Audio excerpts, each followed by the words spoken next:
কক্সবাজারের উথিয়ায় online press ক্লাবের সাংগঠনিক সম্পাদক সাংবাদিক তানভীর শাহরিয়ার নিঃশর্ত মুক্তি ও মিথ্যা মামলা প্রত্যাহারের দাবিতে মানববন্ধন অনুষ্ঠিত হয়েছে। কক্সবাজার প্রতিনিধি আমিনের পাঠানো তথ্যচিত্রের ডেস্ক রিপোর্ট। উথিয়া উপজেলা ভূমি অফিসের সামনে অনুষ্ঠিত এ মানববন্ধনে স্থানীয় প্রিন্ট ও ইলেকট্রনিক মিডিয়ার সাংবাদিক, অনলাইন সংবাদকর্মী, রাজনৈতিক ও সামাজিক সংগঠনের নেতৃবৃন্দ অংশগ্রহণ করেন। মানববন্ধনে অংশগ্রহণকারী বক্তারা অভিযোগ করেন, সাংবাদিকদের উপর একের পর এক মিথ্যা মামলা চাপিয়ে দেওয়া হচ্ছে। যারা কলম হাতে নিয়ে সত্য প্রকাশ করে অন্যায়ের বিরুদ্ধে সোচ্চার হন, দুর্নীতি, মাদক, ভূমি দখল সহ নানা অনিয়মে বিরুদ্ধে প্রতিবাদ জানান, তাদেরকে পরিকল্পিতভাবে ষড়যন্ত্রের জালে ফাঁসানো হচ্ছে।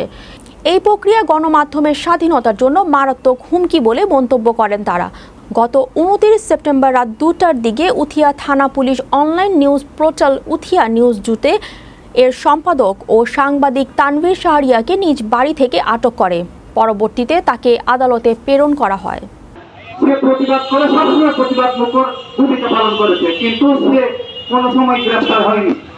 এ আমলে এসে তাকে গ্রেফতার হতে হয়েছে, তাও একটি সাজানো সূক্ষ্ম মামলায়।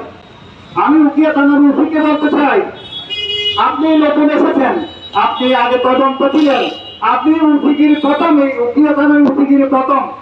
আপনি এখানে পদগ্রেড ছিলেন, আপনি থানা ঠিক করার আগে আপনার থানায় এখনো আপনার ঘুষের লেনদেন হয়, আপনার এসআইআর ঘুষ নেই, এগুলো আপনি আগে ঠিক করেন।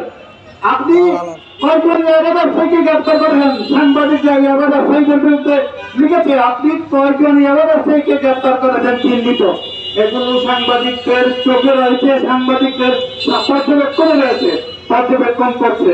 আপনারা সাংবাদিকদের বিরুদ্ধে গ্রেপ্তার করবেন, সাংবাদিকদের বিরুদ্ধে মামলা নেবেন। সাংবাদিকরা কিন্তু ঐক্যবদ্ধ, আপনি জানেন না? উকিয়া সাংবাদিক ঐক্যবদ্ধ, উকিয়া জুলাই যুদ্ধের ঐক্যবদ্ধ। আপনি অতীতে দেখেছেন, আপনার জুলাই যুদ্ধ সহ সাংবাদিক